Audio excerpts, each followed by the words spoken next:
All right, Bandit Trans Am Club. This is Brian. It's Friday night here in Big B's garage. Checking out this screw situation. And here's that screw I posted. As you guys pointed out, it's got, let's see here. It's got some like rust or something. Can't get it, folks. There he is. Got a little bit of rust going on right there, like it went through a firewall or something. I was kind of hoping it was for this for the fuse panel hookup right there. And here's the fuse panel. It's like a two-piece deal, and as you can see, it looks like there was a bolt there at one time. Would have to be awfully long to get through this thing. As you can see here, it really doesn't make it through the whole thing. Even if it was here, it would stick out too far. So I don't think this is a home run as far as being the fuse panel. So anyway, that's where I am. I got two bolts here, and this is how I usually take care of all the bolts anyway. I usually stick them right where they were when I took them off.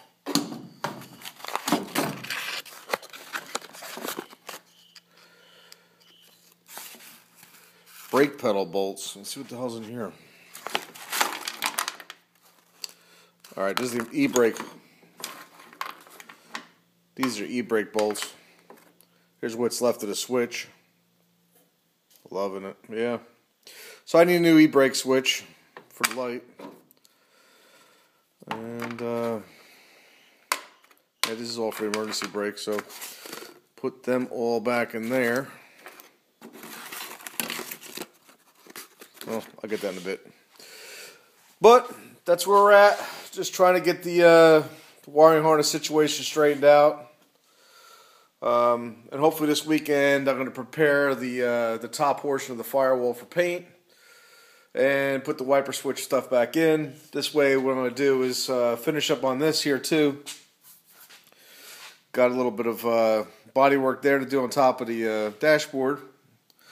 I want to get this dashboard painted and then finish up on the wiring harness and dash in here, get that all done. And ultimately, we want to get the windshield put back in. And all I'm going to do in here, I'm going to have to prepare all this. This is the old windshield glue. Get that all out. Then go around here with light body work, primer. Then we're going to cut it in with some paint. Then I'm going to put the windshield back in. Then get the doors done, and this way the car can actually, I can wet it down, wet sand it. I don't have to worry about filling up the interior with water. And I'm dying to see what this car looks like with the rear window in, because I haven't seen it yet. When I got this car, the window was just sitting in there. And since I moved here, the window's been sitting up there in the eaves. So, anyway, screws, no good. And another thing I'd like to do this weekend, I got a lot of things I always want to do, never really get to it. Got to put the tractor back in the shed. I got a big mess to clean up. I pulled all the parts out of up there, tried to sort through some of the bolts to get some things done. And here's the center console.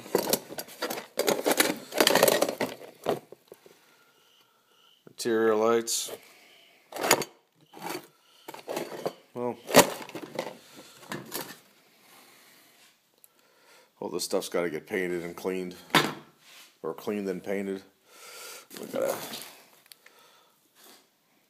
I got the, what the hell is this thing called? Oh, the jute for the package shelf. That's new. That actually came with the car. It's quite interesting. The guy, he had all intentions of doing it. Another thing that came with this car was the Auto Custom Carpets kit. It's sitting on the shelf up there. I got a full carpet kit there. And I forgot what the hell's in that box on top. I should really open it up and have a look before I go buying it again. So after you own a car for 5 years, it's it's hard to remember what you got and what you don't have. So anyway, folks, the other things I'm doing is where is it?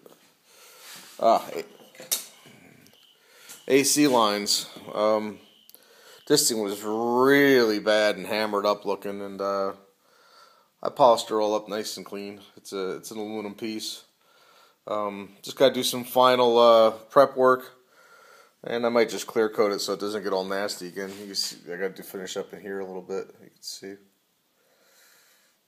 It's kind of a little bit hammered there yet, but it's nothing like a little bit of not sandpaper, but what the hell is it called? The Scotch-Brite, 3M Scotch-Brite pads. That's what I'm using on it. So anyhow, this is the piece that goes through here. Kind of just goes into there. It kind of comes out here and attaches to all the other crap. And anyway, that's pretty much it for now. The trick is we got to get busy with this thing. Oh, and I finally got around to putting my 2 washers behind the water pump pulley.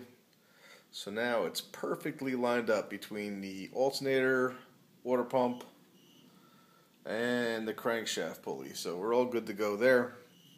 I think what happens is that's a remanufactured water pump, and the flange they put on the water pump is probably pressed onto that shaft too far in. So that might be what goes on with a couple other people out there that are having problems with them lining up. And I hear a couple people shouting out to put the serpentine pulleys on. Be careful, because if it's off with the stock pulleys, I'm not sure if it's going to be correct when you put the aftermarket pulleys on. So just remember that. Be cautious.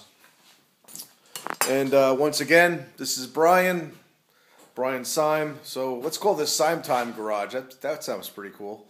Anyway, big shout out to everybody. Don't want to rule anybody out, because I can't remember all you guys' names. Just too many of you that are active right now. But it's been cool, and we'll be catching up to you hopefully this weekend. And take care. Bye.